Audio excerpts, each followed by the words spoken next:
Vamos lá. Só para relembrar, né, nós começamos semana passada a falar sobre o Apocalipse.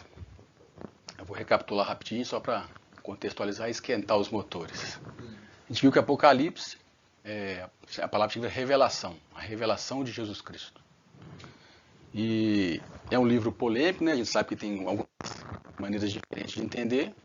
Eu vou expor a minha e vou, à medida do possível, onde tem as partes polêmicas, falar as outras visões também. Aí eu lembro que eu coloquei essa linha do tempo aqui para a gente situar o livro de Apocalipse dentro dessa linha do tempo aqui. Ele foi escrito no ano 90, estou relembrando aqui, né? E foi escrito no ano 90. E por que é a revelação de Jesus? Porque no ano 33, no último dia que Jesus estava na terra, ele foi assunto aos céus. A Bíblia fala que uma nuvem o cobriu, uma nuvem o recebeu. Então o que está sendo revelado agora? O que aconteceu depois da nuvem? Isso que é a revelação de Jesus Cristo. Vai mostrar no livro de Apocalipse o que aconteceu depois da nuvem. Que num período de mais ou menos 60 anos, os apóstolos ficaram evangelizando, cumpriram a ordem de Jesus, né, de serem testemunha dele. Só que aí Jesus voltou para João para falar o que seria depois, o que aconteceu com ele depois que ele foi assunto aos céus. Depois que a nuvem o cobriu. Que Apocalipse é tirar o véu, revelar, então está tirando o véu da nuvem, o que aconteceu depois. Só que em vez da gente ir para frente, eu vou voltar aqui para trás, para a gente ter uma base. Porque nesse mesmo dia que Jesus foi assunto aos céus, os apóstolos fizeram uma pergunta para Jesus. Quando é que seria restaurado o reino a Israel? Aí Jesus falou com eles, aos tempos não compete a vocês saberem, sem meio testemunho até os confins da terra. Mas Jesus não falou que não vai ser restaurado. Mas então por que eu estou voltando para trás? Porque a gente tem que colocar Israel nesse plano de Deus aqui. Tem uma linha de pensamento que acha que Deus não tem mais nada com Israel, é só a igreja. Aí nós vamos ver aqui que eu penso um pouco diferente e mostrar que Israel ainda está no plano de Deus. Então eu lembro que semana passada eu fiz uma resumão do Velho Testamento para a gente entender como é que Israel surgiu e está no plano de Deus. Fiz essa linha do tempo aí, né? Só que hoje eu vou continuar um pouquinho ainda. Eu vou fazer eu vou ampliar, vou dar um zoom naquela parte da história de Israel ali, que é na parte que eles foram cativos na Babilônia, para chegar em Daniel, que fala sobre o futuro de Israel. E esse zoom que eu vou dar hoje vai ser muito importante quando a gente estudar as 7 cartas da igreja do Apocalipse. Vocês vão lembrar de mim nesse de hoje. Porque nós não estamos estudando Apocalipse, nós estamos falando lá sobre Israel no Velho Testamento, porque isso aí vai ser base para a gente entender as cartas, muita coisa que está escrito lá nas cartas do Apocalipse, e como que a história de Israel é espelho da história da igreja. Tem esse paralelo. E quando a gente falou muito aqui, várias vezes, né, que Deus falou que tudo que aconteceu para eles foram para aviso nosso, foi escrito para aviso nosso. E às vezes a gente considera esse versículo muito lá na época de Moisés, saiu do Egito, atravessou o deserto e chegou em Canaã. Mas isso que tudo foi escrito para o aviso nosso é até o livro de Malaquias. Toda a história de Israel é um espelho da história da igreja. É impressionante o paralelo quando você começa a entender algumas coisas. Só um exemplo. Na monarquia, Davi foi o principal rei de Israel. Jesus é o nosso rei. Antes de Jesus, teve alguém que preparou o caminho dele, foi João Batista. Antes de Davi, teve Saul. Quem construiu o templo foi Salomão. Quem está edificando um templo para o Senhor é o Espírito Santo. E depois que o Espírito Santo começou a construir, nós somos o povo de Deus. Depois que Salomão construiu o templo, o povo de Deus, Israel continuou e foi dividido em dois. Nós também fomos divididos em dois. Só um exemplo, como é que é o paralelo, está lá no Velho Testamento. Mas eu quero fazer hoje dar um zoom naquela parte da história de Israel para a gente continuar lançando a base para entender o Apocalipse. Que às vezes o Apocalipse é mal compreendido porque se começa por Apocalipse. O Apocalipse é o final da Bíblia, então você tem que entender o que está atrás lá no começo da história. Então eu vou dar um zoom ali naquela parte para a gente entender, para a gente chegar em Daniel e lançar essa base para começar a estudar o livro de Apocalipse. Então vamos lá. Nós vimos que o povo de Israel começou com o chamado de Abraão. E por que Deus chamou Abraão? Porque a humanidade se rebelou contra Deus em Babilônia. Ali surgiu as nações. A humanidade rebelou de novo contra Deus, já tinha rebelado no dilúvio, antes do dilúvio, e um pouco depois se rebelou de novo e foram cultuar os deuses, buscar os céus, né? Construíram uma torre para chegar aos céus. Eles queriam os conhecimentos da antiguidade. Aí Deus se viu traído. Foi e falou assim, então eu vou chamar, já que a humanidade se virou contra mim, eu vou chamar alguém e fazer uma nação para que as outras nações possam me conhecer. E assim começou a história de Israel. Começou com Abraão, como eu falei a semana passada, Isaac, Jacó, Moisés tirou esse povo do Egito e eles chegaram em Canaã. Depois que eles se estabeleceram como uma nação em Canaã, eles também se tornaram um rei, um reinado, um rei, que é o rei Davi. Resumindo, semana passada eu falei bem aqui, né? E aqui, mais ou menos no ano 1000 a.C., quando Davi era rei, ali Deus já fez uma promessa para Davi. Vamos ler lá. 2 Samuel, capítulo 7.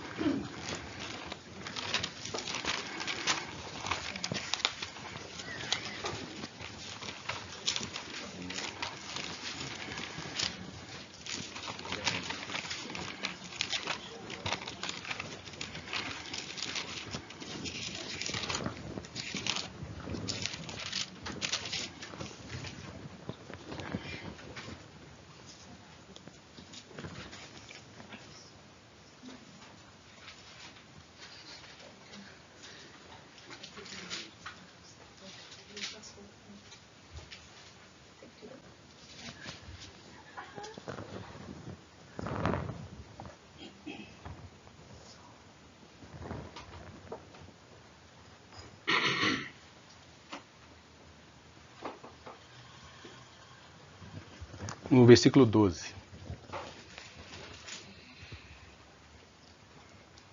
Deus falou assim com Davi: quando a sua vida chegar ao fim na terra e vieres a descansar na companhia dos teus antepassados, escolherei um dos seus filhos para sucedê-lo, um fruto do seu próprio corpo, e eu firmarei o reino dele. Será ele quem edificará uma casa em honra ao meu nome, e eu firmarei o trono dele para sempre. Então aqui Deus fez uma promessa para Israel, que o trono de Israel seria para sempre. Eu sei que isso se cumpriu em Jesus. Mas nós vamos ver mais para frente que o reino de Deus, o reino dos céus, ele tem a esfera terrena e espiritual. Isso que Jesus falou: venha a nós o vosso reino, que seja feita a vossa vontade, na terra assim como é feita nos céus. O reino tem as duas esferas. Então tem uma linha de pensamento que acha que já se cumpriu tudo em Jesus. Não tem nada para Israel. Mas nós vamos ver que tem sim. Que a esfera do reino é terrestre e espiritual. Então ele já fez uma promessa aqui: o reino seu vai ser para sempre. Se cumpre em Jesus, mas nós vamos ver que mesmo cumprindo em Jesus, tem ainda um pedaço para Israel. Mas vamos devagar.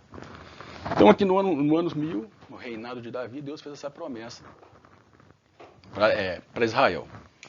Um pouco mais para frente, veio o filho de Davi, que é Salomão, e edificou um templo para ele. Aí Deus fez uma outra promessa, que ali não é só relação ao povo, não, mas em relação àquela terra também, aquele lugar geográfico, Jerusalém. Lá em 2 Crônicas 6.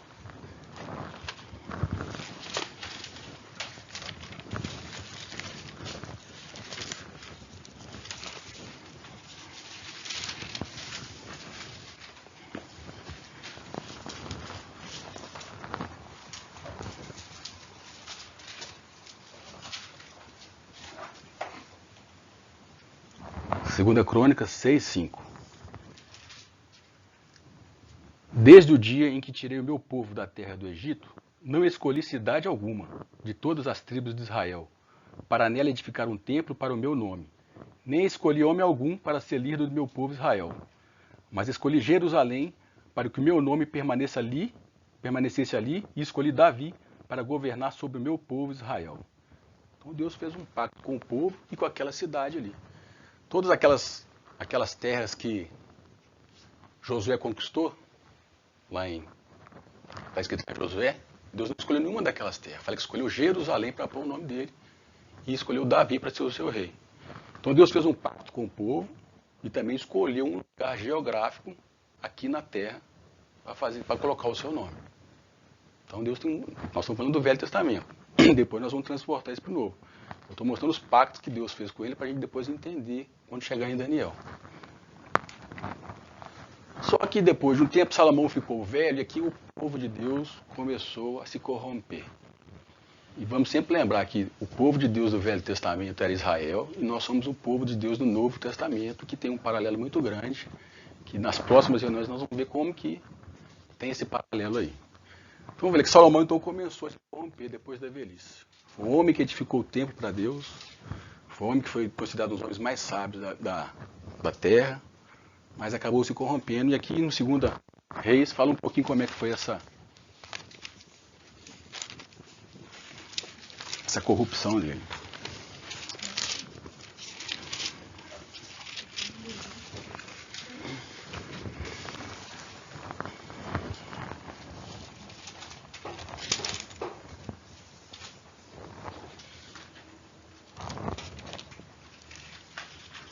Peraí, que eu acho que eu anotei errado. Deixa eu olhar na minha outra Bíblia aqui.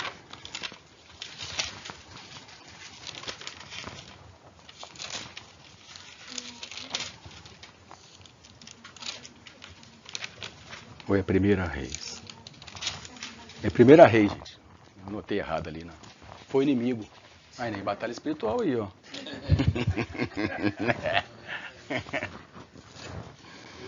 Você não pode espiar. Tem que ter, ué. 1 Reis 11.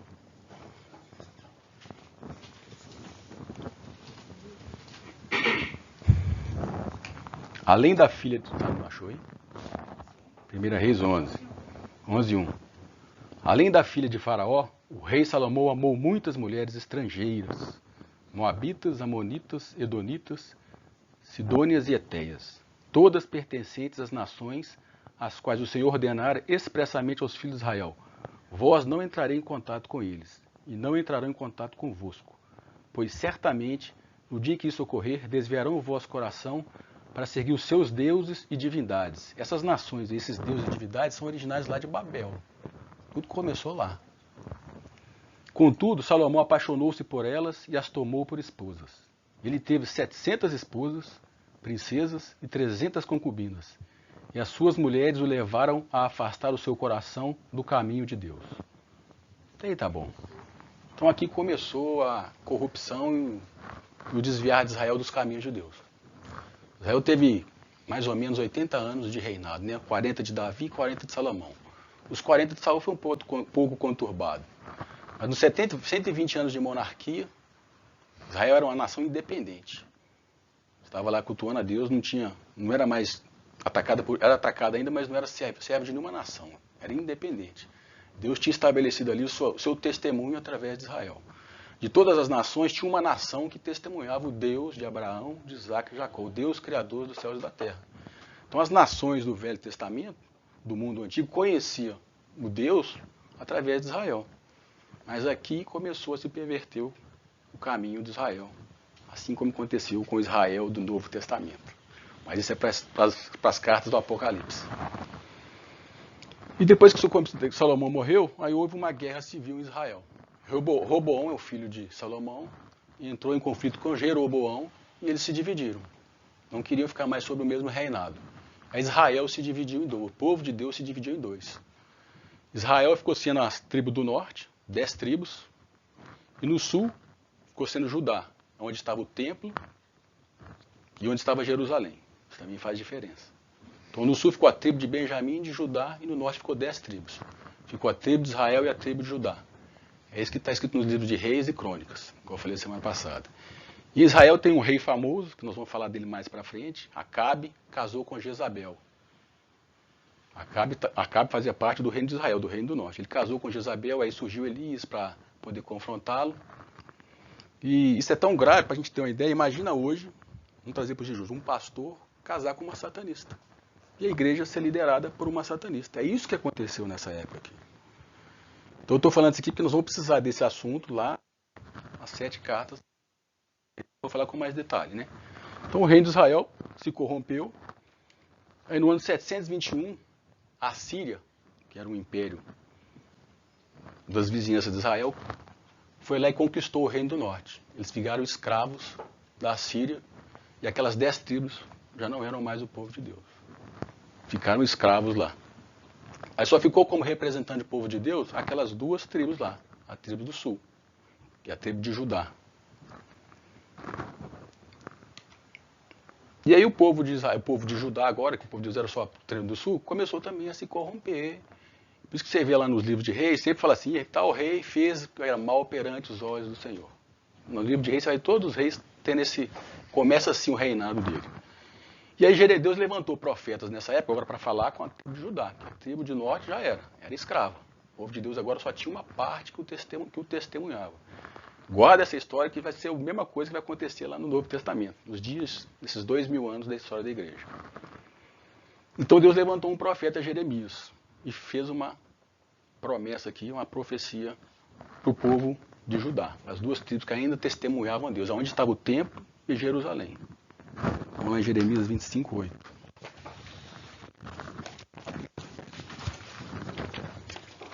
Fazendo intensivão do Velho Testamento.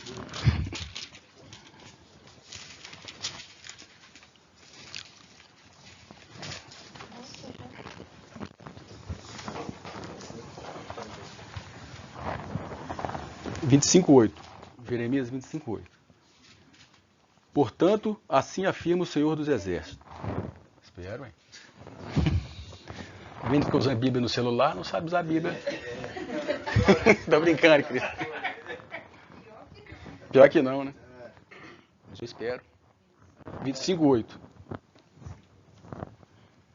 Portanto, assim afirma o Senhor dos Exércitos.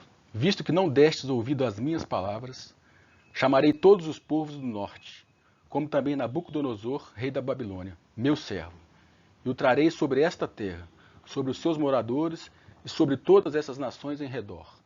Eu os destruirei totalmente e farei que se tornem alvo de terror, de zombaria, vergonha e perpétua desolação.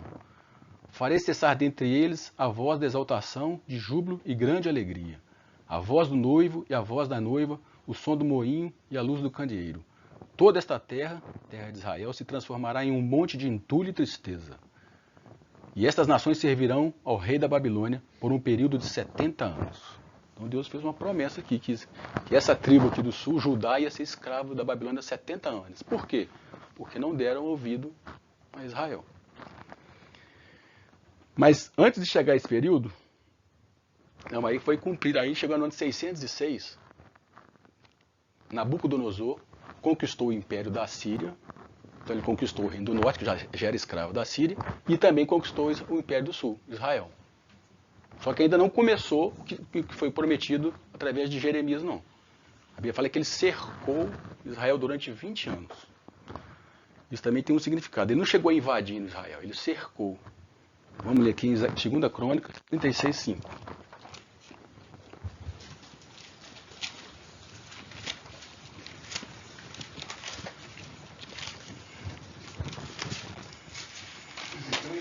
(36). 2 Crônicas 36:5.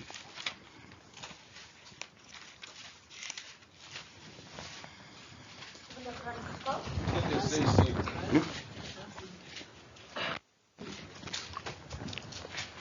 Ah, tá.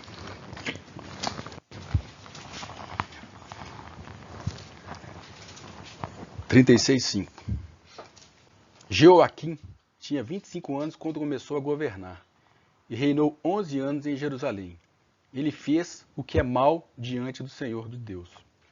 Então o rei da Babilônia, Nabucodonosor, o atacou e o fez cativo, preso a correntes, a fim de levá-lo para a Babilônia. Aqui começa o livro de Daniel. Se você ler de Daniel 1, versículo 1, fala que ele foi levado aqui.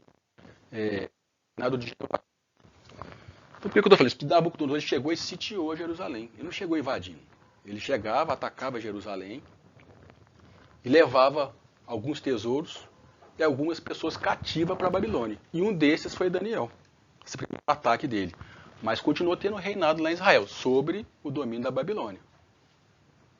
Então, ele fala que ele sitiou, cercou durante 20 anos Jerusalém.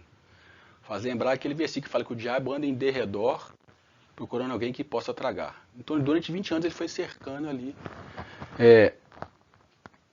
Jerusalém. E aí no versículo 15 agora. Segunda Crônica. Versículo 15.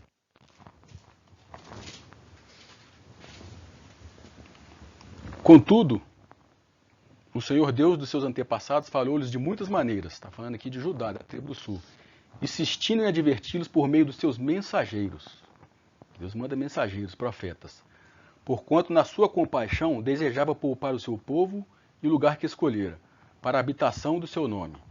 Porém eles zombaram dos mensageiros de Deus, desprezando suas palavras e advertências. Ridicularizaram os profetas, até que a ira do Senhor se inflamou contra o seu próprio povo. Na minha versão fala assim, já não houve remédio. Nós vamos ver isso na nossa era também. Então o Senhor enviou o rei dos caldeus contra eles, o qual exterminou os seus jovens à espada, no seu santuário, e não teve piedade nem dos meninos, nem das moças, nem dos adultos, nem dos mais velhos, e avançados em idade. Deus entregou todo o seu povo nas mãos do rei Nabucodonosor. Este levou para a Babilônia todos os utensílios da casa de Deus. Esse versículo vai servir para a gente na frente também, porque a casa de Deus somos nós hoje. Levar algumas coisas.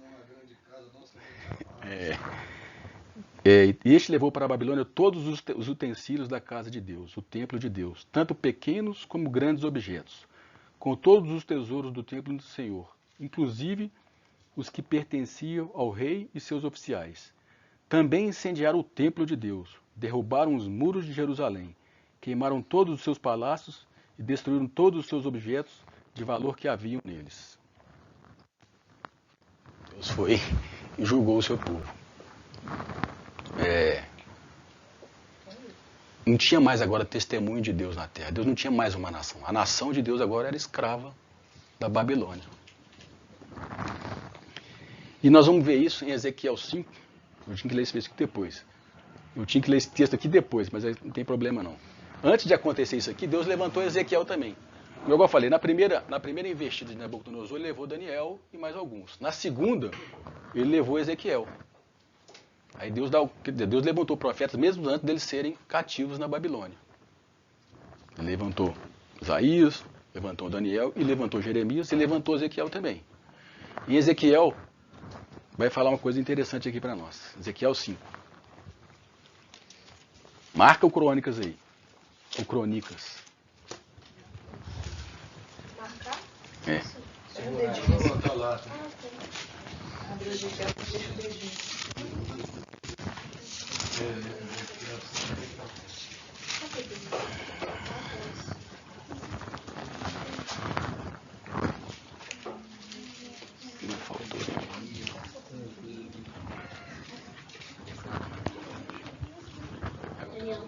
Ó, igual eu falei, ó. Nabucodonosor chegou nas portas de Jerusalém no ano 606. Durante 20 anos ficou cercando a cidade. Então antes dele conquistar, antes de acontecer o que eu li aqui em 2 Crônicas 36, de realmente queimar o templo e destruir tudo, Ezequiel surgiu no meio do caminho. Aí Deus fala assim, através dele. Ezequiel 5:5.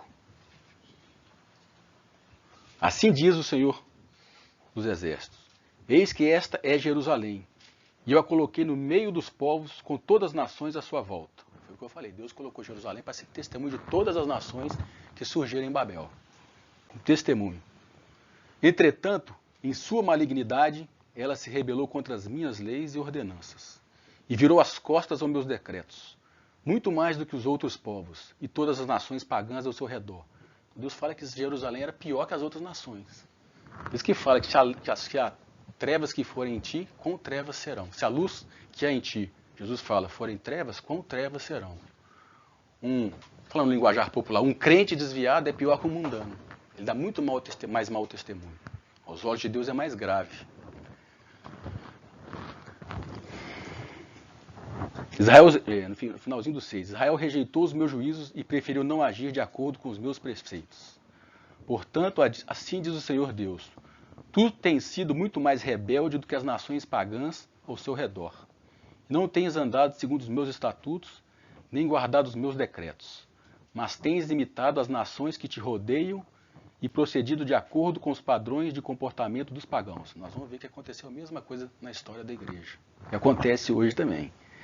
Por essa razão declara o Senhor: eis que me posiciono contra ti, e passarei a te infligir uma série de castigos à vista de todas as nações ao teu redor. Eles não deixaram de ser povo de Deus não, mas Deus vai corrigir. Deus corrige o filho que ama. E baixarei sobre ti tamanho corretivo como nunca fiz. Isso por causa de tuas idolatrias e abominações. De tal maneira que jamais voltarei a repetir castigos como estes. Olha o que Deus vai fazer. Uma das coisas que ele fez, né? Sendo assim, eis que acontecerá entre vós que os pais comerão seus próprios filhos. E os filhos comerão os seus pais no meio de ti, ó Jerusalém. Castigarei severamente o teu povo e dispersarei aos ventos os seus sobreviventes. Só quis dar uma ênfase aí, como que realmente chegou o final, chegou no fim a misericórdia de Deus. Estava na hora de pôr justiça.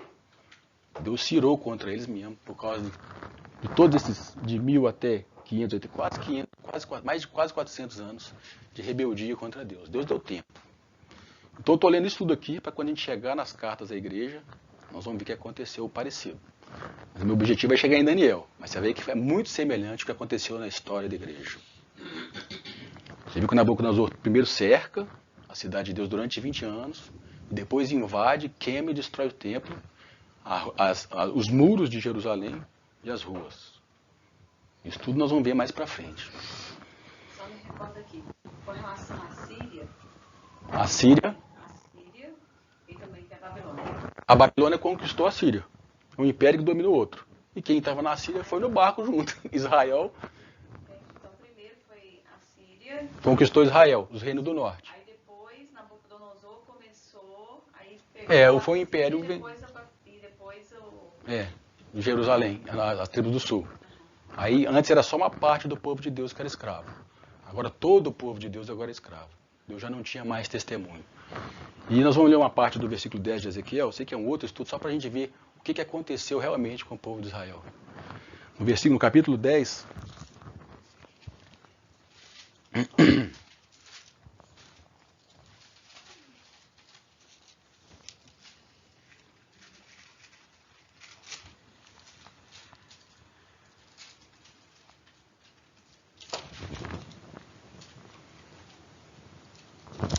No 10,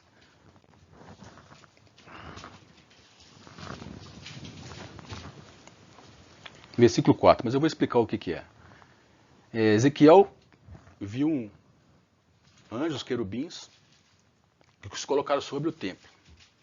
No versículo 4 fala que a glória de Deus que estava, porque no templo existia o Santo dos Santos e a Arca da Aliança. Quando Deus se manifestava sobre a Arca da Aliança, que significava a presença de Deus em cima da Arca da Aliança, com fogo e com fumaça. Então Deus estava ali, na terra. A arca, o significado da arca é como um estrado para os pés, descansar os pés. Por quê? O Deus dos céus tem os pés na terra, tem um lugar onde ele tem presença, onde ele tem comunhão. A presença de Deus significa, então Deus está com os pés onde? Em Jerusalém, Israel. Deus está em todo lugar, mas no sentido de comunhão, de testemunho. Isso que significa. Então a glória de Deus estava sobre a arca. Só que fala em Ezequiel 10 que a glória saiu do templo, fala aí, no versículo 4. 10:4. Então a glória do Senhor se levantou de sobre o querubim e passou para a entrada do templo. Agora no versículo 18. Então aconteceu que a glória do Senhor afastou-se para longe da entrada do templo e parou sobre os querubins. E no capítulo 11, 23. A glória do Senhor se levantou da cidade e parou sobre o monte que fica a leste, ao oriente da cidade. O que eu estou querendo mostrar aqui? A glória estava no templo, foi para a porta do templo. Deus está indo embora aos pouquinhos. Da porta foi para o monte. E aí acontece o que eu li em 2 Crônicas. Deus foi embora porque o povo rejeitou ele. A presença de Deus, a comunhão já não era mais Israel. E o Délcio fala que a partir desse momento não se fala mais no Velho Testamento Deus dos céus e da terra, só o Deus dos céus. Porque onde Deus tinha comunhão e presença, o testemunho deles não tinha mais. Jerusalém estava queimado, os muros queimados, eles eram escravos de Nabucodonosor. Parece que o plano de Deus tinha falhado. Nós vamos ver que aconteceu isso também aqui nos nossos 2023 anos aqui. Então essa é a condição que Israel chegou. A glória foi embora. Deus não tinha mais um testemunho de uma nação que o representava. Agora Deus não podia contar com a nação inteira, era só com alguns, com o remanescente. E assim é com a igreja, mas nós vamos ver mais pra frente. Então o que deu pra gente... Pode falar. Porque em todo tempo, sempre aconteceu uma coisa que o povo se rebelava. E Deus dava a segunda chance. Deus levantava profetas. Aí o que acontece? Teve um período, até que você falou, que ele eliminou todo mundo porque ele cansou e foi naquela época que aconteceu algo a mais, foi dos querubins, que foi dos gigantes. Mas isso é antes do dilúvio. Isso é antes do dilúvio. Pois é. Isso é outra coisa. Não, mas aí eu fazendo uma comparação, não significa que teve uma coisa também pior, igual foi dos Néfios, não. Mas foi essa coisa do pecado. Não, aqui é com o povo, aqui não é com a humanidade. Lá nos dias de Noé foi com a humanidade inteira. E Deus preservou um remanescente. Aqui mesma coisa, só que aqui foi com o povo dele. As outras nações seriam ensinadas pelo povo dele, mas o povo dele também se corrompeu. Como é que as outras nações iam conviver? Como é que a promessa da semente, lembra? A gente falou semana passada que Jesus ia vir através dele. Abraão, em ti serão benditas todas as nações. Como é que ia vir Jesus? Então o inimigo foi cercando, não foi à toa. Não é só porque não gostava de Israel. Por trás tinha um mundo espiritual que ele queria impedir que Jesus viesse. E aí o povo de Deus agora estava escravo. Deus não tinha mais, a glória foi embora. E o destino da arca é um mistério, né? Não se sabe onde que a arca está da aliança. E ela é que representava a glória de Deus. O Indiana Jones está procurando ela até hoje. Todo mundo já viu esse filme aí, né? Ele está procurando a arca perdida. Mas porque a glória foi embora. E a partir daqui, a Bíblia chama que é o tempo dos gentios. Por que é o tempo dos gentios? Porque é lá onde Deus escolheu para pôr seu nome, Jerusalém. E o seu povo, Israel nunca mais foi uma nação livre. Ela existiu, Deus restaurou, mas sempre esteve debaixo de algum império. Nessa época estava na época do Império Babilônico, depois foi o Império Persa, depois foi o grego, na época de Jesus o romano. Eles foram dispersos. Voltaram a ser uma nação em 48. Mas do jeito que está lá hoje, não está toda a nação do jeito que foi dada a Josué lá, não. Existe lá a faixa de Gaza, os palestinos, não está totalmente do jeito que deu. Então eles nunca mais foram. E por isso que é chamado tempo dos gentios. É essa expressão mais na frente nós vamos ler lá. Por que é o tempo dos gentios? Agora é os gentios que dominam sobre a área lá, sobre a região que o Senhor escolheu para ele. É lógico que eu vou colocar a igreja aqui ainda, né? Porque agora, depois que Jesus veio, mudou. Mas Israel não foi liquidado do plano de Deus. Então esse é o tempo dos gentios. E aí isso começou, e aquele Segunda Crônicas, né, que Nabucodonosor invadiu, queimou o templo, foi no ano 586. Jeremias tinha profetizado que ia durar 70 anos. A gente chega em Daniel, que a gente é a base hoje. E Daniel então foi levado no ano 606, então ele viu tudo isso aí, ele passou todo o cativeiro na Babilônia. E lá deu o testemunho lá. Nós estamos cativos na Babilônia hoje, temos que ser como Daniel, mas isso é mais para frente, para a gente ver o paralelo. A Babilônia espiritual levou a igreja cativa, desde o ano 312, com Constantino, mas nós vamos chegar lá. Então agora nós vamos chegar em Daniel 9.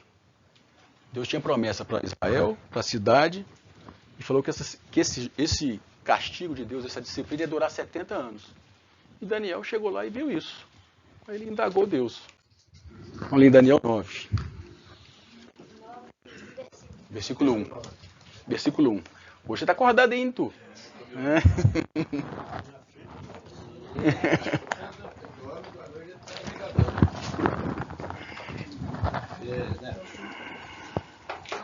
Na escola, o inimigo não deixa prestar atenção em tudo. Aprendeu, hein, tu? Vamos pôr esse inimigo pra fora aí, tu. A escola, O inimigo é a escola. Vamos dar tarde.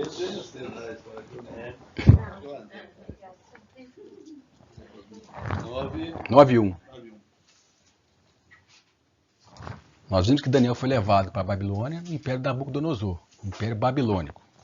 Aí no 9 fala assim: no primeiro ano de Dario, Assuero em hebraico, em persa da linhagem dos Medos, foi constituído rei sobre todo o povo caldeu babilônico. Então o Império Persa conquistou o Império Babilônico. No primeiro ano de Dario. Então acabou. Babilônia e Nabucodonosor foram conquistados pelo Império Persa.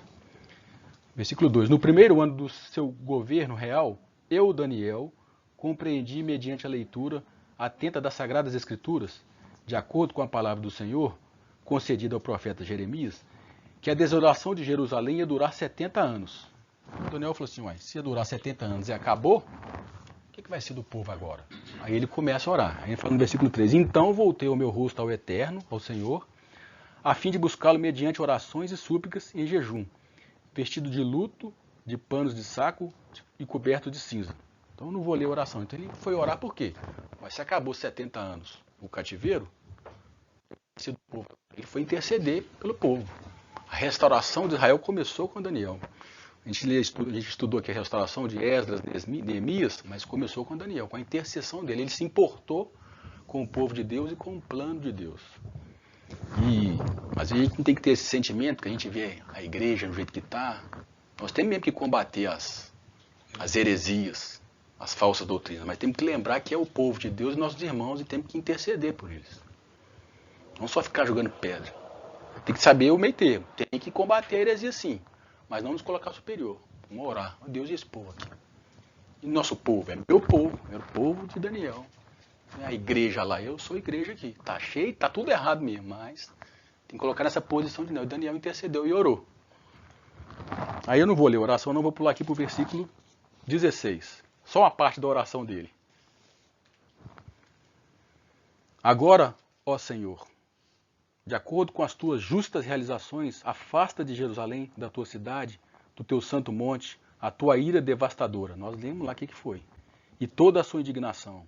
Sim, foram os nossos pecados e as nossas iniquidades, desde os nossos antepassados, que fizeram de Jerusalém e do teu povo esse grande motivo de zombarias para todos os que nos rodeiam. Jerusalém é motivo de zombaria. Então ele intercedeu. Aí no versículo 20.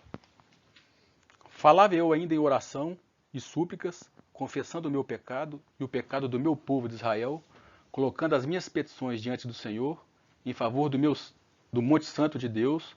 Enquanto eu ainda falava com Deus em oração, Gabriel, o homem que eu tinha observado durante a minha visão, veio voando rapidamente para onde eu estava, bem na hora do sacrifício vespertino. Então ele me orientou dizendo, Daniel, eis que vim para transmitir-lhe percepção, sabedoria e discernimento. Daniel intercedeu, então o anjo, Deus designou um anjo para mostrar para ele o futuro de Israel. Então dessa volta toda, que é uma base, só por causa daquela pergunta lá dos apóstolos. Quando será que é restaurado o reino em Israel?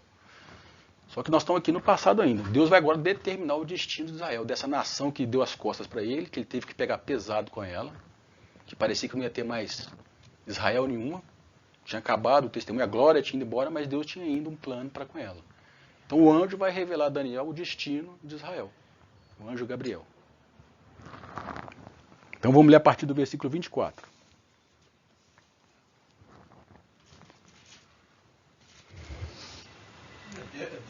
9:24. O Gabriel vai falar aqui que Deus mandou. 70 semanas estão determinadas para o teu povo e a tua santa cidade. Para quê? A fim de fazer cessar toda transgressão, dar fim à prática do pecado, expiar a iniquidade e as culpas, implantar a justiça eterna, cumprir a visão e a profecia e ungir o santo dos santos. 70 semanas. Versículo 25. Assim, sabe e entende isto. Desde quando partir o decreto real para restaurar e edificar Jerusalém até o Messias, o escolhido por Deus, transcorrerão 77 semanas e 62.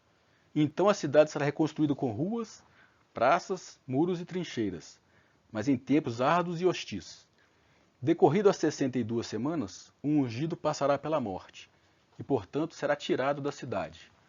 A cidade e o santo dos santos serão destruídos pelo povo do governante que virá. O fim chegará como uma inundação. Guerras continuarão até o último dia, e assolações de todo tipo já foram determinadas. Esse governante, pois, com sagacidade firmará com muitos um pacto que durará uma semana. Mas na metade da semana ele ordenará o fim do sacrifício e das ofertas de manjares.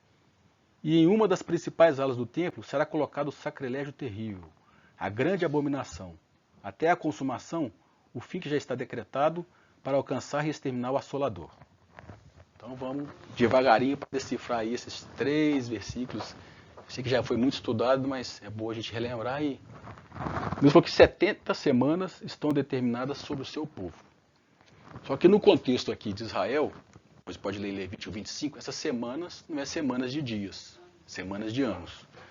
O original é 70 setes. Está lá em Levítico 25, quando Deus estipulou, estabeleceu o ano do jubileu, fala lá de semanas de anos. Então é 70 vezes 7, se fosse dias, 490 dias. São 490 anos que estão determinados sobre o povo de Israel e sobre sua santa cidade. Ele falou que ia colocar o nome lá, então é sobre Israel e Jerusalém, aquela lá do Oriente Médio lá. Então se são de anos, só que ele dividiu, e Deus dividiu em 3 períodos aqui. Nós vamos ver direitinho. São 7, mais 62, mais uma. 70 semanas. A matemática está em dia aí, né, Arthur?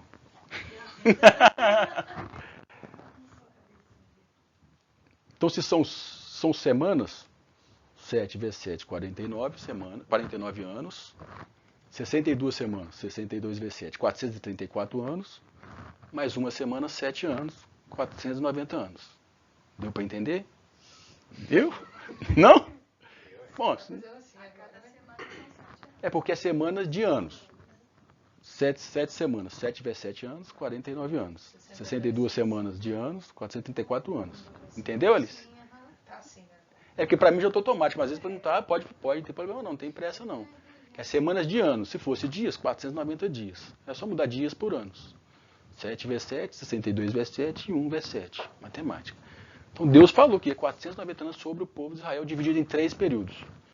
Então nós vamos entender esses períodos aqui, conforme o versículo 24, 25 e 27. Deus determinou sobre o povo de Israel. Eu falei, sobre o teu povo e tua santa cidade. Então Deus tem um compromisso com o povo e aquele lugar geográfico lá. Está escrito isso aí. Esse teu povo ainda é o povo. Israel. Daniel era um judeu, né? Teu povo, povo de Daniel. Não tinha igreja aqui ainda. Então vamos lá. 70 semanas, nós vamos ler devagarinho. A primeira tem Daniel 9, 25, a gente vai ler de novo. Está falando que no período de 7 semanas, 49 anos. O que vai acontecer? Vamos lá, no versículo 25.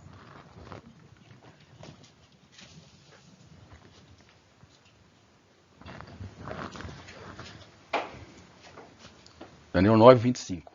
Assim, sabe e entende isto. Desde quando partir o decreto real para restaurar e para edificar Jerusalém, até ungido, transcorrerão 7 semanas e 62. Então, quando é que foi esse decreto para restaurar Jerusalém? Jerusalém estava destruída, nós lemos lá que Nabucodonosor fez. Isso aconteceu lá no livro de Neemias, Neemias 2, no ano 445. Em Esdras é edificado o templo, mas aqui está falando de edificação da cidade. Do livro de Esdras é a edificação do templo, e Neemias é a edificação da cidade e dos muros. Nós vamos ver tudo isso lá no Novo Testamento depois. Nós somos o Israel de Deus. Os muros hoje, eu fico dando uns spoilers, os muros hoje da igreja estão derrubados. Por que serve um muro? A divisão e testemunho. A casa de alguém, nosso testemunho está zero e não tem divisão nenhuma. Não tem o que é santo, o que é profano, o que é do mundo, o que é da igreja, é tudo igual. Hoje tem tudo evangélico. Só falta a maconha evangélica, tem tudo evangélico. Então não tem, os muros hoje estão derrubados, assim como nos dias de Neemias. Mas nós vamos chegar lá ainda. Então essa primeira parte foi cumprida lá. No dia que foi decretado para ser restaurado os muros e a cidade, 7 semanas. Então durou a restauração 49 anos. E fala que será com dias trabalhosos aí. Então a parte lá em Neemias que fala que eles estavam com uma espada na mão e com a outra parte da obra dos muros na outra. Ele é de pedreiro e brigando aqui. Está lá em Neemias 4. A gente fez o estudo da restauração, acho que você não estava não, né? Tava. Nós fizemos trazendo para os dias de hoje. Então uma restauração é trabalhosa. Não é fácil sair da Babilônia, não. Eu estou falando de igreja. Não é fácil, não. O trabalho é árduo. Isso durou 49 anos. E fala que mais 62. Daniel 9, 26. Fez uma reforma, mas portanto uma restauração. Mas nós vamos ver que a reforma não foi uma obra completa. Restaurar é mais difícil. Vamos dar uns spoilers, porque lá, a igreja de Sardes, Deus fala assim com ela. Que as tuas obras não são perfeitas aos meus olhos. A reforma não foi uma obra completa. Foi de Deus, mas faltou muita coisa ainda. Por isso que depois vem a Laodiceia, a igreja do amor fraternal. Mas a gente vai chegar lá.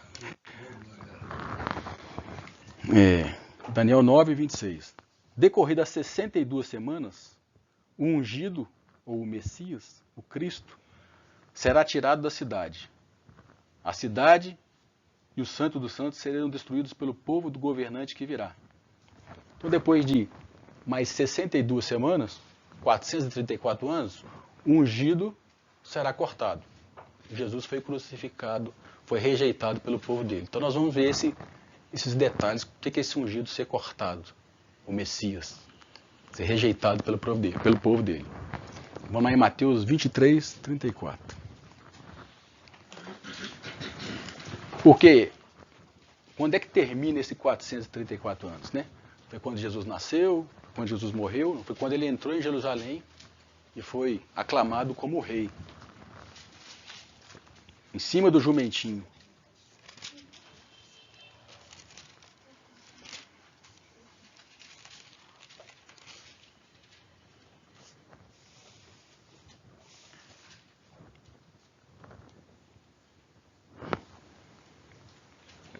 Ele fala assim, Jerusalém 24, 34.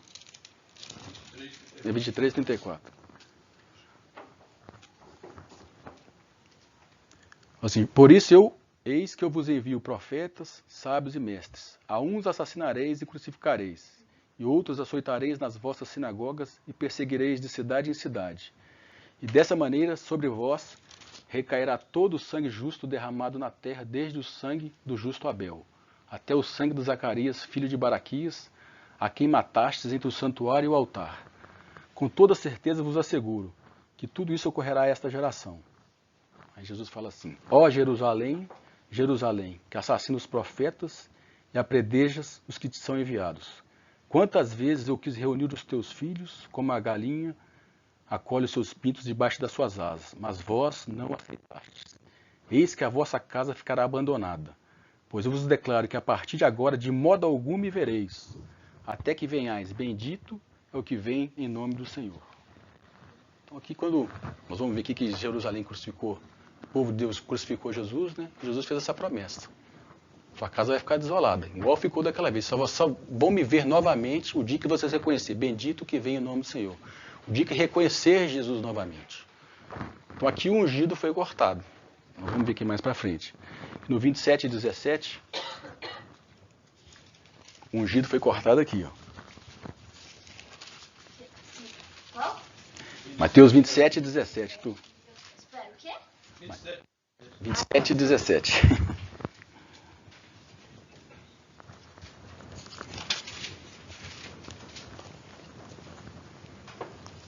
Então Pilatos se dirigiu à multidão que ali se havia reunido e lhe propôs: a quem desejais que eu vos solte? A Barrabás ou a este Jesus que é chamado de Messias? Isto porque tinha conhecimento de que o haviam entregado por inveja. Vou lá por 20. Todavia os chefes dos sacerdotes e dos anciãos influenciaram a multidão para exigir o livramento de Barrabás e a execução de Jesus. E então o governador entregou à multidão o dilema: qual dos dois homens quereis que eu vos deixe livre? Exclamaram eles: Barrabás. Pilatos ainda questionou-lhes: Senhor, é assim que fareis de Jesus, que é chamado de Messias? Bradaram todos: crucificam. Então Israel rejeitou o ungido, o prometido desde o Velho Testamento. Então aqui cumpriu o que está escrito lá em Daniel 9, 26. O ungido será cortado. Aqui findou-se os 434 anos, mas está faltando uma semana, 7 anos. Não está? Na matemática aí. Por isso que Jesus falou aqui no 21. Lembra que o reino era de Israel, mas agora o reino foi passado para outro. Agora nós vamos entrar na história. Se você virar umas páginas aqui no 21, 22, 21, 42 de Mateus.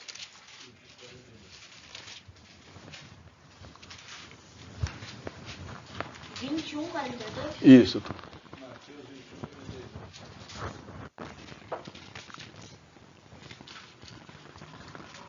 Então, pedra dos construtores tornou-se a pedra angular. E isso procede do Senhor.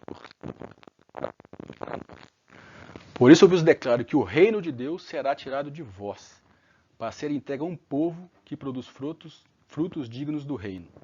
Então o reino foi tirado de Israel. Agora o reino pertence, a gente já conhece a história, né? O reino dos céus agora pertence à igreja. E Israel? Nós vemos mais porque está faltando uma semana.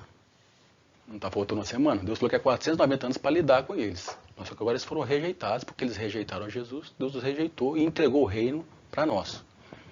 Jesus falou com Pedro, né, que sobre esta pedra edificaria a minha igreja e as chaves do reino eu dou para vós. Então já tem 2023 anos que Deus cessou de lidar com Israel. Em 2023 e 3 pontinhos. Não sabemos até quando. Nós vamos tentar encaixar isso aí no Apocalipse. Mas falta uma semana para Israel. Eu estou lançando a base para a gente entender o Apocalipse. A gente tem que achar essa semana aí na frente. Alguns entendem que isso já cumpriu lá na época de Jesus. Tudo cumpriu lá. Quando fala que o ungido será cortado e fará o pacto faltando o pacto por uma semana com o governador, tem gente que acha que esse pacto é com Jesus. Não é não. O próprio Jesus fala da promessa, da profecia de Daniel. Vamos aproveitar que a gente está em Mateus, só virar uma página do 24, 14.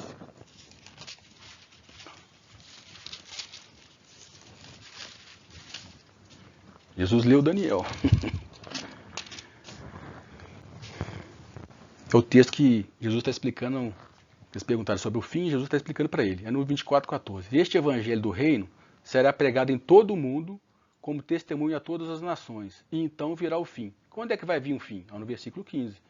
E assim, quando vides a profanação horrível da qual falou o profeta Daniel no lugar santo, então os que estiverem na Judéia foram para os montes. Então o fim vem aqui, ó. Jesus repetiu a promessa, a profecia de Daniel. Nós vemos aqui na última semana. Então, por isso que eu entendo que não cumpriu ainda. Nós vamos ver também lá. E esse período de 7 anos que falta, a gente encontra lá em Apocalipse, dividido.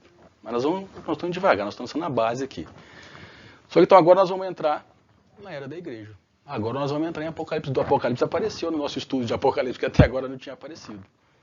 Agora, porque o reino foi passado a nós. Então, antes de Deus lidar com Israel de novo, Apocalipse 2 e 3, que nós vamos ler mais pra frente, vai contar a nossa história. Pode falar, né? Então, a gente, entre aspas, está uma semana desses acontecimentos. É isso? Não, essa semana é em relação ao povo de Israel e Jerusalém, esses 7 anos. Esse está em intervalo. Ele está em aberto. Está em aberto. Vai ser vivido ou vai ser vivido? Aí que nós vamos ver quando é que ele vai começar. Mas nós vamos ver lá no versículo 27. Não. Não, os 7 anos está. Os 490 que tem esse intervalo. 490 anos. Ou 70 semanas. Teve 7 semanas, 62. Está faltando uma. A última semana, que é 7 anos, é direto sim. Ela só não foi iniciada ainda. Então, se ela não foi iniciada, não está na sequência. Sequência. Em 62 já começar contando. Ah, não. Aí teve um intervalo. Não. Mas depois das 7 já começou a 62? Tipo, acabou a 7 já começou a 62. Começou em 62. Quando é que ela terminou? Aí fala que quando o ungido for cortado, quando Jesus for rejeitado. Por isso que eu li esses versículos. Ele foi rejeitado. Aí depois fala da última semana. Nós vamos ver ela. O ungido, que é Jesus, foi rejeitado pelo povo de Israel. Veio para o que era os seus e não receberam. Foi cortado. E aí o que foi? Então esse reino que era para Israel foi entregue à igreja. Eu acabei de ler aí. Porque quando Jesus vem e traz o reino dos céus, não bastava ser judeu, não bastava ser filho de Abraão. Tinha que produzir frutos dignos de arrependimento. Foi o que João Batista falou lá. Só porque vocês são filho de Abraão, vocês acham que, nas minhas palavras, vocês acham que pode entrar no reino, produzir pois, frutos dignos de arrependimento. Que até dessas pedras Deus pode suscitar filhos. Então, para o reino de Israel que eles queriam, eram outras regras. Eles tinham direito, mas tinham que entrar nas regras do reino dos céus. E eles não entraram. Eles queriam um reino terreno para libertá-los do Império Romano. Primeiro o reino tinha que ser formado dentro de nós. Então, como eles rejeitaram, esse reino foi passado a nós. Aí alguns entendem que acabou com a história de Israel. Chama teologia da substituição. Eu não entendo assim. E eu vou explicar, né? Aí vocês escolhem. Porque falta uma semana e porque Paulo fala algumas coisas lá na frente. Então nós estamos vivendo a era da igreja. Nós vamos estudar depois Apocalipse 2 e 3 e vamos ver como que é um espelho do que aconteceu com Israel. Impressionante, o paralelo. Aí em Romanos 11, Paulo, que era um judeu convertido, que se tornou igreja, faz um questionamento sobre o povo, da história do povo dele. Nós vamos ler lá em Romanos 11. Então falta uma semana, falta 7 anos.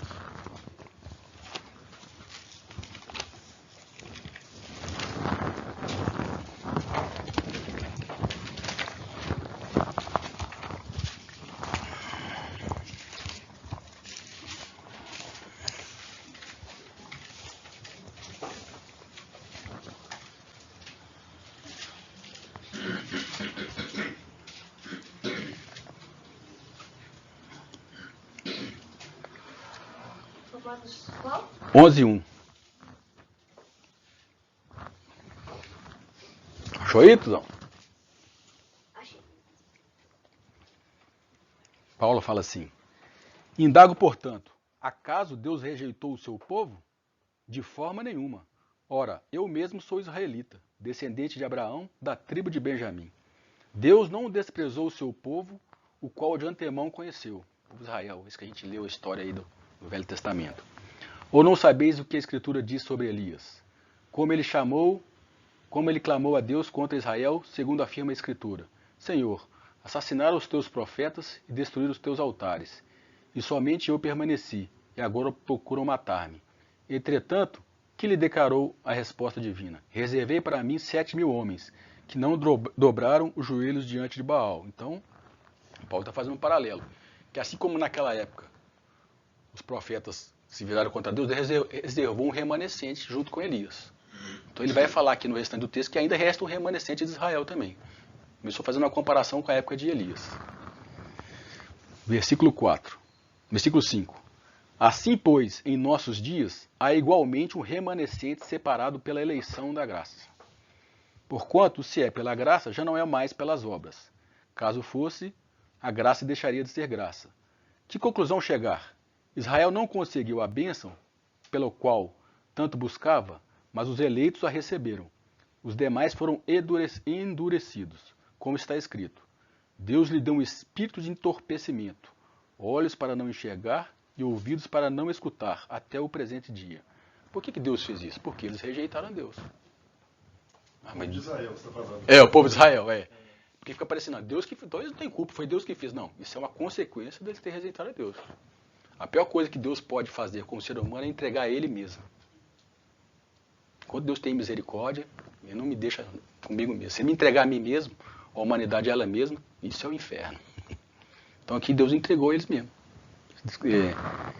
Deus, olhos para ouvir, olhos para não ver e ouvidos para não ouvir. Versículo 9. E Davi afirma que a mesa deles se transforma em laço e armadilha, pedra de tropeço e em retribuição para eles. Escureçam-se os seus olhos para que não consigam ver, e as suas costas fiquem curvadas para sempre. Uma vez mais pergunto, acaso tropeçaram para que ficassem prostrados sobre a terra? De forma alguma. Antes, pela sua transgressão, veio a salvação para os gentios, para provocar ciúme em Israel. Então, por causa que eles rejeitaram Jesus, veio a salvação para nós. O evangelho veio para nós. Deus mudou, já que vocês não querem, eu vou fazer um outro povo, igual a gente leu em Mateus. O reino será dado a outros, os gentios, os que não são judeus. Contudo, 12. Contudo, se a transgressão deles constitui-se riqueza para o mundo, e o seu insucesso fortuna para os gentios, quanto mais significará a sua plenitude. Agora estou falando a vós, gentios. Considerando que eu sou apóstolo dos gentios, exalto o meu ministério, na expectativa de que, de alguma forma, possa instigar ciúme entre os meus compatriotas, a fim de que alguns deles sejam salvos. Então Paulo preocupava ainda com o povo dele, com o povo de Israel. Versículo 15. Porque se a rejeição deles significa a reconciliação do mundo, o que será a sua aceitação, se não vida dentre os mortos? Então tem uma promessa para ele. Se é santa uma parte da massa, que é oferecida como primícia dos frutos, a massa toda igualmente o é. Se a raiz é santa, todos os ramos também o serão.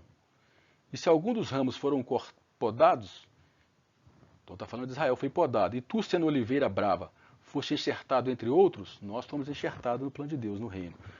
E agora participa da mesma seiva que flui da oliveira cultivada, não te vanglories contra esses ramos. Então não é para a gente se vangloriar contra Israel, está falando dos crentes romanos. Fica sabendo que vocês são melhor que o povo judeu, não. Vocês foram colocados aqui porque, nas minhas palavras, o evangelho veio através dos judeus. E fala e nos compara com duas oliveiras. E lá no Apocalipse nós vamos ver que duas testemunhas são duas oliveiras. Só um relance, mas não vamos chegar lá. Nos compara com duas oliveiras, o povo dele do Velho Testamento e o povo do Novo Testamento. 19. Então vós direis, os ramos foram cortados para que eu fosse enxertado. É verdade. Entretanto, eles foram podados por causa da incredulidade deles. Como eu falei, foi por causa da escolha deles. Porém, tu que permaneces firme pela fé, não te envaideças, mas teme. Porque se Deus não poupou os próprios ramos naturais, de igual maneira não poupará a ti. Se Deus fez tudo aquilo lá no Velho Testamento com eles, cuidado, igreja. Considera, portanto, a bondade e a severidade de Deus. Severidade para com aqueles que caíram, mas bondade para contigo, desde que permaneças firmes na bondade dele. Do contrário, tu também serás excluído. Então tem uma advertência para nós também. Versículo 23. E quanto a eles, caso não permaneçam na incredulidade, não adianta só ser judeu não, tem que ser um judeu que converta a Jesus. Serão reconduzidos, porquanto Deus é poderoso para enxertá-los novamente. Colocá-los novamente no plano. Afinal de contas, se tu foste cortado de uma oliveira brava por natureza, e de forma sobrenatural, foste enxertado na oliveira cultivada. Quanto mais serão enxertados os ramos naturais em sua própria oliveira? Aí Paulo fala assim, irmãos, não quero que ignoreis este mistério. É um mistério, ninguém sabe ainda. Deus revelou isso para Paulo, é um mistério dos céus. Deus chegou a hora de revelar esse mistério. Para que não sejais presunçosos. Israel experimentou um endurecimento em parte, até que a plenitude dos gentios haja entrado. E assim todo Israel será salvo. Todo o quê? Que não permanecer na incredulidade. Não basta ser judeu, não. Como está escrito, virá de Sião o Redentor que desviará de Jacó a impiedade. Até aí tá bom. Como é que fala na sua versão 25 aí, pai? 25. Porque não quero, irmãos, que ignoreis este segredo, para que não presumais de vós mesmos. Que o endurecimento vem em parte sobre Israel, até que a plenitude dos gentios haja entrado. Mas tá bom. 25. Então aqui Paulo está dando uma pista para nós. Esse intervalo vai durar até que a plenitude dos gentios haja entrado. O que é essa plenitude dos gentios? Aí tem algumas interpretações, mas Deus estabeleceu um limite. Esse intervalo que a gente falou aqui, que você por causa dos outros 7 anos, é até que a plenitude dos gentios haja entrado. O que é pleno? É uma coisa que é completa. Aí você fala assim, toda igreja é completa? Todos os salvos são completos? Então existe uma parte da igreja que é plena, aí nós vamos ver. Até que essa parte plena da igreja, que lá a gente viu que chama os vencedores, nós vamos ver lá na frente, esteja completa, esteja madura, aí Deus volta a contar com Israel. Aí começa os 7 anos. Então, aqui, por isso que eu li isso tudo. Que é a última semana. Então nós estamos em 2023. Quando Deus vê que nós vamos ler, a gente já leu lá o dragão diante da mulher, que estava esperando o filho ficar maduro, o filho estava com dores de parto, quando aquele filho, que é Jesus em nós, uma parte da igreja amadurecer, aí ele volta a contar com Israel. Aí volta a contar esses 7 anos. Então vou voltar lá para o 9:27. Que falta uma semana. Quando é que começa a contar essa última semana? Quando a plenitude estiver plena, plenitude é a coisa completa, dos gentios, né? E quando acontecer um pacto aqui, ó.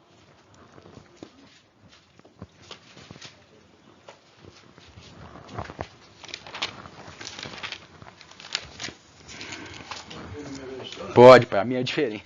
Eles firmarão, já acharei, moçada. Peraí. Todo mundo dá 9:27, Daniel. Já tu. Tá achando ali, peraí. Hoje o Tu tá aguentando. Isso aí, Tu. A gente espera. Pode ir. E ele firmará um concerto com muitos por uma semana. E na metade da semana fará cessar o sacrifício e a oferta de manjares. E sobre a asa das abominações virá o assolador, e isso até a consumação.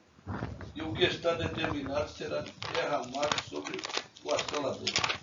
Então, fala que a última semana se inicia quando o povo de Israel fizer pacto com um príncipe ou um governante. E quem que é esse governante? No versículo 26 fala assim, lê aí. Lê no 26, pai. E depois das 62 semanas será tirado o Messias e não será mais.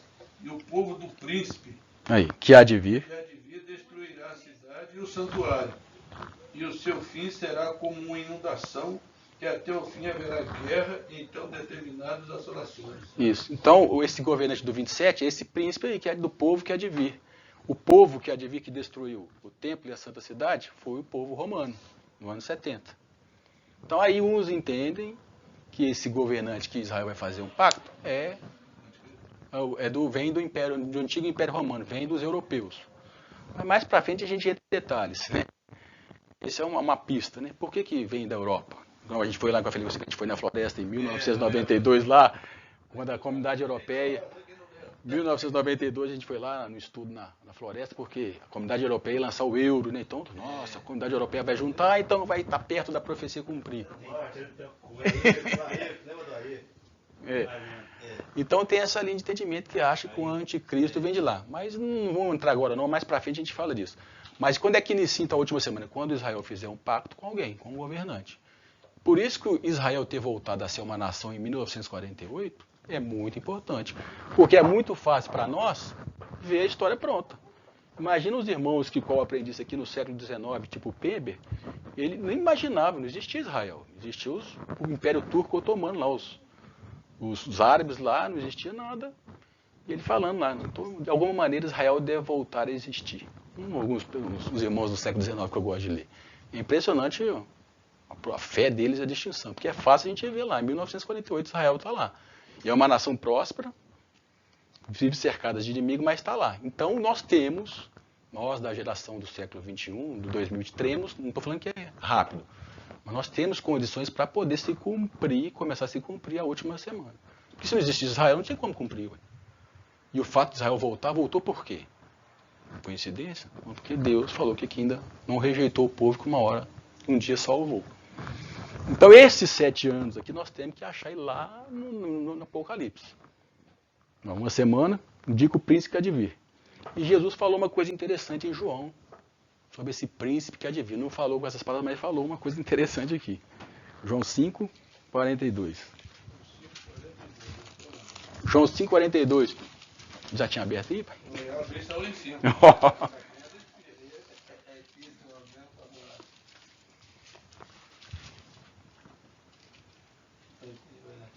João 5, 42. Mas bem vos conheço, achou tu? Que não tendes em vós amor de Deus. Eu vim em nome do meu Pai e não me recebeis. Outro virá em seu próprio nome e a esse recebereis. Esse outro aí é o que vai fazer o pacto. O próprio Jesus falou, eu vim em nome do meu Pai e vocês não me receberam. Mas outro vai vir no seu próprio nome e vocês vão fazer uma aliança com ele. Esse é o cara. Esse é o cara. Jesus mesmo, até Jesus já tinha visto, já tinha falado assim. Agora, quando que é isso? Aí que entra o problema das especulações de internet, de YouTube. Ah, o anticristo é fulano, o anticristo é o Beltrano. Mas tem que ter um pacto primeiro, tem que ter uma série de eventos. Igual quando teve a pandemia, né? Por que as pessoas falam? Falando que, igual eu falei semana passada, que a besta é fulano, a vacina é a marca da besta. Mas não tem nem besta para ter marca da besta, tem que ter besta primeiro. Como é que vai ter marca se não tem besta? Então as pessoas, às vezes, não têm entendimento, saem lançando os trem aí.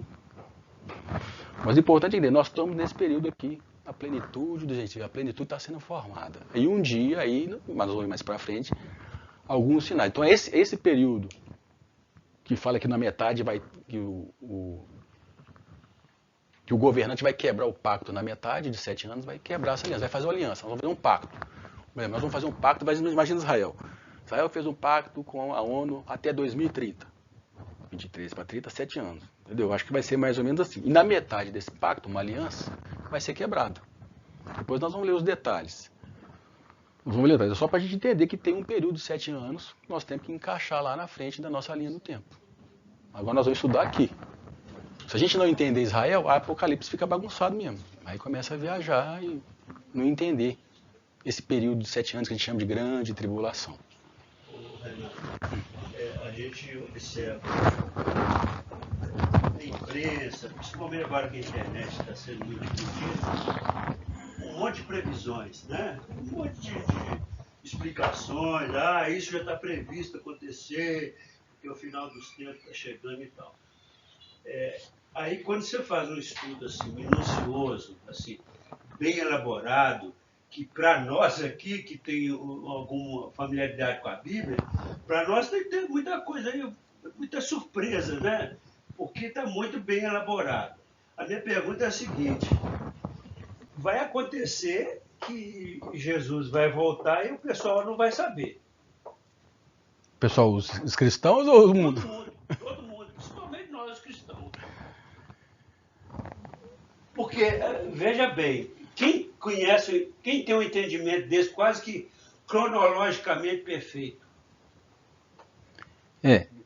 Na minha entendimento. Pode terminar. Aí é o seguinte, você vai virar alguém que vai orientar o gente. Não é Jesus que está voltando, não. Aí então, Jesus vai voltar. Eu estou dizendo isso pelo seguinte. É muito difícil para as pessoas, seja crente ou não, saber a proximidade da volta de Jesus. É difícil ou não é? A proximidade? A proximidade, os sinais tem sinais. Não, os sinais, eu estou dizendo o seguinte. Agora, o dia exato, não. Ninguém sabe. Agora, os sinais, assim, igual eu falei, por isso que eu pus essa cronologia, nós vamos continuar na estudo do Apocalipse. Jesus deixou alguns sinais. Mas eu creio que quem vai se aperceber desses sinais é só a minoria. Porque como a gente vive na apostasia, ninguém quer saber disso aqui, não. Mas por isso que Jesus não vai voltar para todos. Aí nós vamos entrar na polêmica, né? Porque, só resumindo, eu tenho a visão que o arrebatamento em duas etapas. Só resumindo, depois mais para frente eu vou explicar. Jesus vai voltar primeiro. Ele falou lá que assim como ele foi, ele virá. Ele foi até as nuvens, das nuvens para o céu. Então ele vai voltar do céu para as nuvens, aí vai recolher o filho varão, os vencedores, aqueles que o esperam.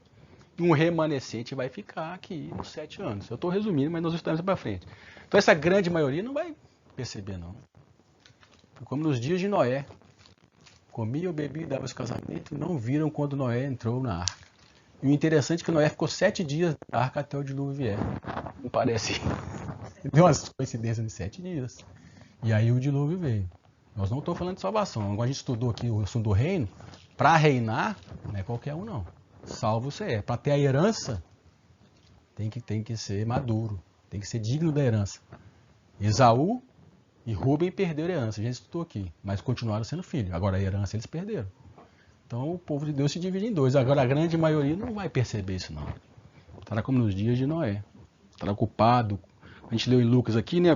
Lucas fala que nossos corações não se embriaguem de glutonaria e de comilanças, das coisas desse mundo, para que aqueles dias não nos pegue de surpresa. Meu coração pode estar igual um bêbado. O bêbado tem consciência de si mesmo, das coisas ao redor? Não. Então Jesus faz esse alerta.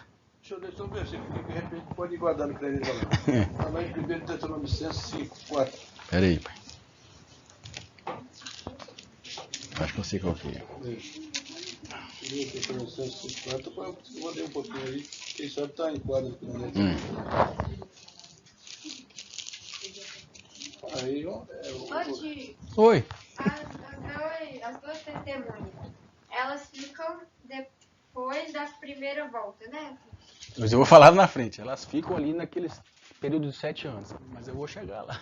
Mas aí a primeira parte já subiu, assim, tá brincando. Isso. Por que elas ficam? Elas não fazem parte desse primeiro grupo? Nós vamos explicar. Porque... Vamos fazer só uma analogia. Nós somos como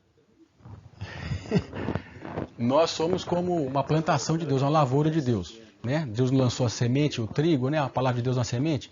Uns amadurecem primeiro, outros não amadurecem. O que amadurece primeiro, colhe. E o que não é amadurecido vai ter que ficar. Mas eu vou explicar direitinho. Eles vão ficar para dar testemunho, porque eles não estavam maduros ainda. Entendeu? Não estavam maduros. Mas eles não fazem parte da primeira chamada. Mas aí eles não sabem. Hã? Aí vai. Que aí a Bíblia fala que Deus vai derramar o Espírito sobre toda a carne, né? Mas eu vou explicar.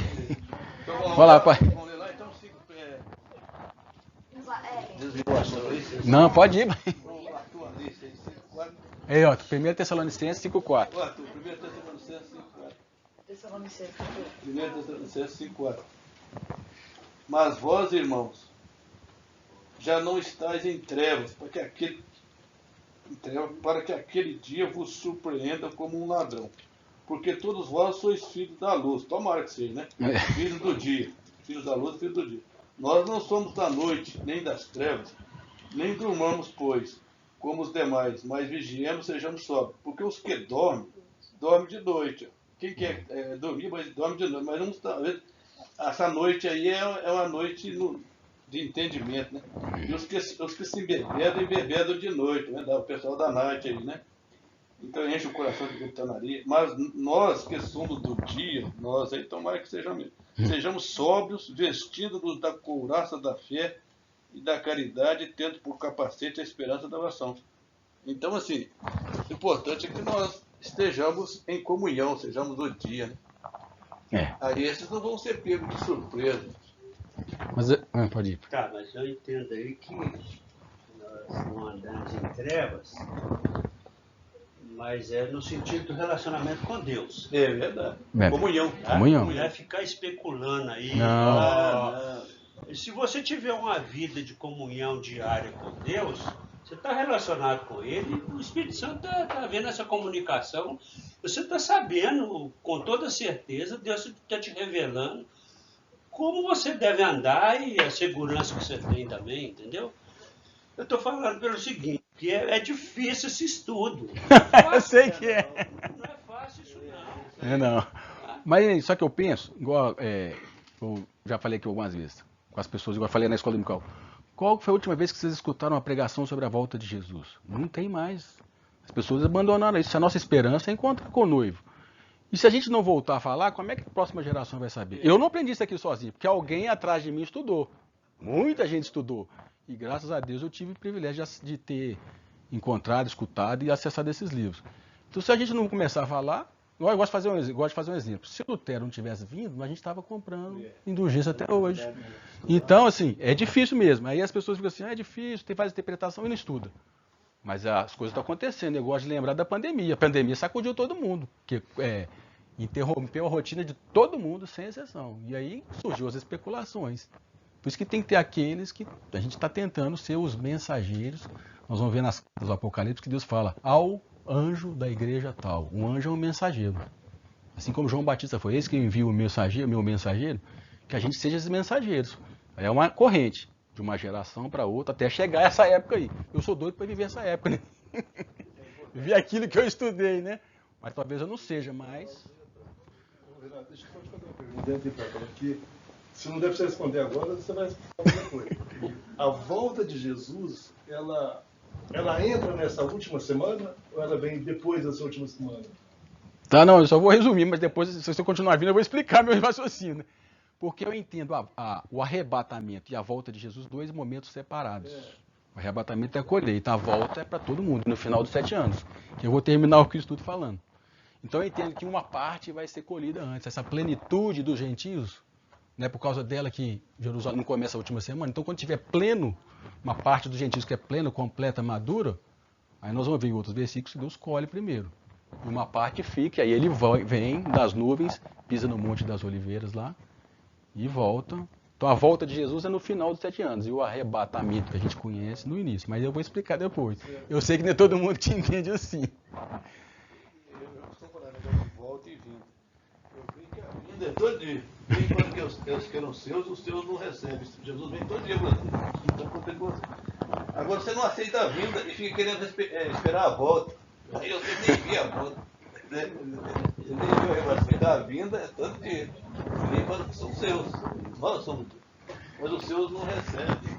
Mas eu sei que o assunto é polêmico mesmo, mas a gente está lançando a luz para a gente estudar. Nós só estamos aquecendo nos botões. Eu só vou tentar terminando agora, só vou falar mais uma coisinha para a gente terminar.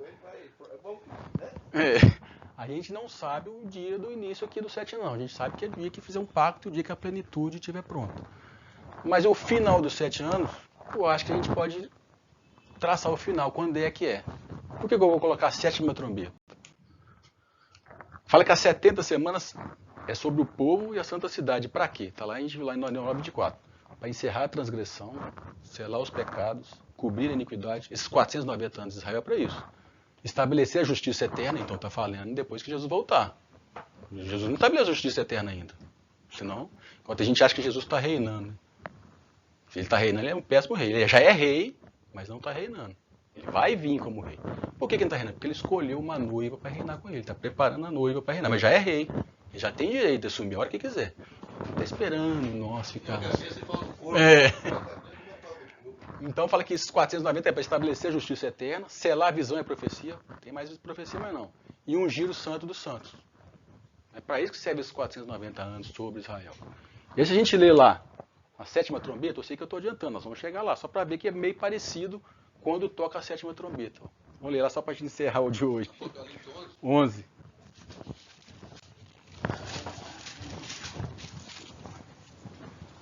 Onze, 15.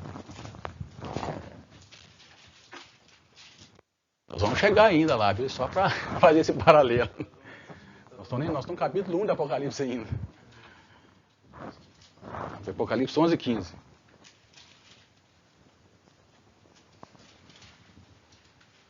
E tocou o sétimo anjo a sua trombeta, e houve no céu grandes vozes que diziam: o reino do mundo passou a ser do nosso Senhor e do seu Cristo. Agora ele é reino. E ele reinará pelos séculos dos séculos. Os 24 anciãos que estão assentados em seus tronos diante de Deus, prostraram sobre os seus rostos e adoraram a Deus, dizendo: graça te damos, Senhor, de Deus Todo-Poderoso, que és e que eras, porque tens tomado o teu grande poder e começastes a reinar. Tem alguma versão aí que fala que és e que eras e que há de vir? É Todo-Poderoso, que és e que eras e que hás de vir. Está errado, pai. A minha só tem porque não há de vir mais, e está vindo aqui. Na minha versão é só que és e que eras. Aí já vi algumas pessoas que foram no original, né? Que ele não há de vir mais, ele está vindo aqui. Versículo 18. Iraram-se na verdade as nações, lá aquelas que iniciaram em Babel. E então veio a tua ira. O que mais que veio? O tempo de serem julgados os mortos, o tempo de dares recompensa aos teus servos, os profetas e aos santos, e aos que temem o teu nome, e a pequenos e a grandes, e o tempo de destruir os que destroem a terra. Abriu-se o santuário de Deus que está no céu. No seu santuário foi vista a arca do seu pacto. E houve relâmpago, vozes e trovões e terremoto de grande saraivada. A arca está lá em cima. Então, olha para você ver. Que é parecido com o que está escrito em Daniel. Quando toca a sétima trombeta, Jesus começa a reinar, assume o teu grande poder, julga os mortos, estabelecer justiça, recompensar os teus servos, é justiça, agora na hora de juízo da casa de Deus. Destruir os que destroem a terra, e lá está o templo e a arca no céu, foi vista, ungir o santo do santo, só que agora é o santo dos santos do céu. Agora, a presença, a verdadeira presença de Deus que a arca representava, é Jesus, vai estar aqui na terra. Então, eu vou explicar isso mais para frente, no meu entendimento, a última semana termina com a sétima trombeta. O início, já viu, ela termina ali, e aí, mais para frente a gente detalha. Então, isso tudo, a gente lançou base para agora começar no Apocalipse 1. Nós temos que encaixar nossa linha do tempo, aqueles 7 anos lá. Estamos em 2023, não sabemos quando é que vai ser, e a gente vai ver esse período de 7 anos no Apocalipse. 42 semanas, 1260 dias, um tempo, tempos e metade de um tempo. 3 anos e meio e 3 anos e meio. Então, esse período nós vamos ter que achar ele lá dentro. Na nossa linha do tempo, nós vamos construir aos poucos. Tem coisas que nós não vamos preencher, não. Mas algumas nós vamos. Né? Então, nós estamos em 2023, agora a gente vai ver do ano 90 até hoje. A história da igreja nas 7 cartas. Então, é isso. Talvez nessa época aí a gente precisa de muito. É. Mas é importante para as novas gerações.